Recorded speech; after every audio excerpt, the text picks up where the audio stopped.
Hey, Friday morning, Dominic Steele here for Daily Bible Time. And we're thinking about how to walk with Christ and how to walk avoiding kidnappers. Let me tell you about the spiritual kidnappers. There are spiritual kidnappers out trying to take us away from fullness in Christ, trying to drag us away into hollow and deceptive philosophies. So you have a look with me at Colossians chapter 2, sentence 8.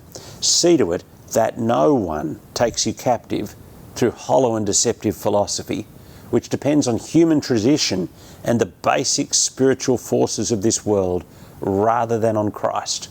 Paul is not against studying philosophy. I look around our place and there are undergraduates, postgraduates, lecturers, all studying philosophy. The problem is not studying philosophy. What Paul is warning against is being taken captive by a particular philosophy that undermines fullness in Christ, that depends on human tradition and the basic principles of the world rather than on Christ. Now, I am sure there was a particular philosophy that Paul was thinking about at the time when he wrote this that was in danger of taking the Colossian Christians captive.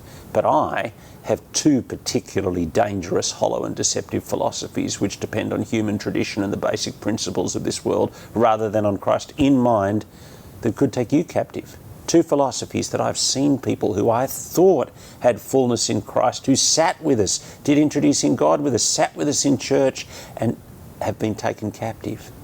The first one, it's a philosophy of I can get to God by my achievement.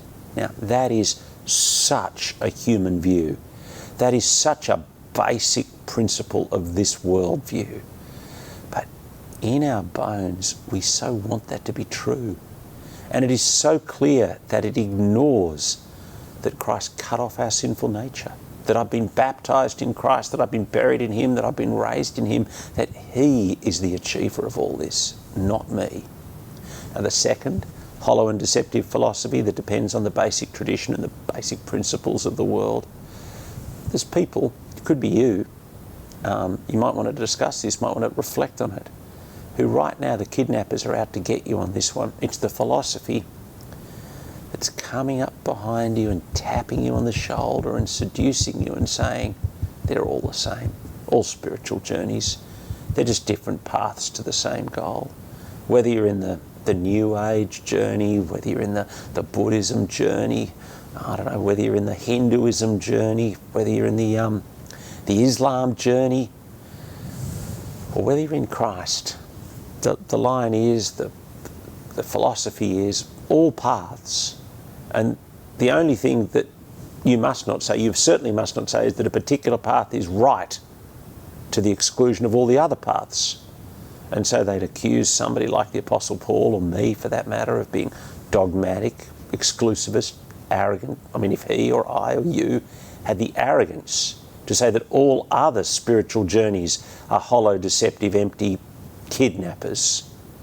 And the argument of this so-called tolerant approach is that a belief system like exclusive Christianity or exclusive Islam or exclusive Judaism for that matter, the so-called tolerance, they say those faiths are exclusive.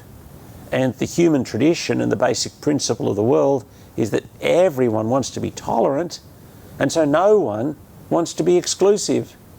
But let me show you how hollow and empty this argument is. Because if you follow that argument through to its logical conclusion, then the only position that can possibly be valid on spirituality is the position that the so-called tolerant person is correct.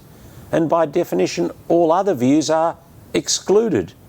The so-called tolerant position is actually an exclusive position, because the so-called tolerant position says exclusively, arrogantly, that the person who holds that all God's fullness is in Christ and that they have fullness in Him cannot be right.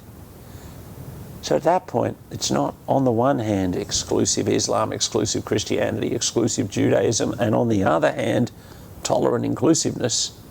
No, all the positions are exclusive positions. And the choice we're faced with is which exclusive position we're going to adopt. And at that point, Paul says, I tell you, Christ the fullness of God over every power and authority, and you have fullness in him. Don't be kidnapped. More tomorrow on Daily Bible Time.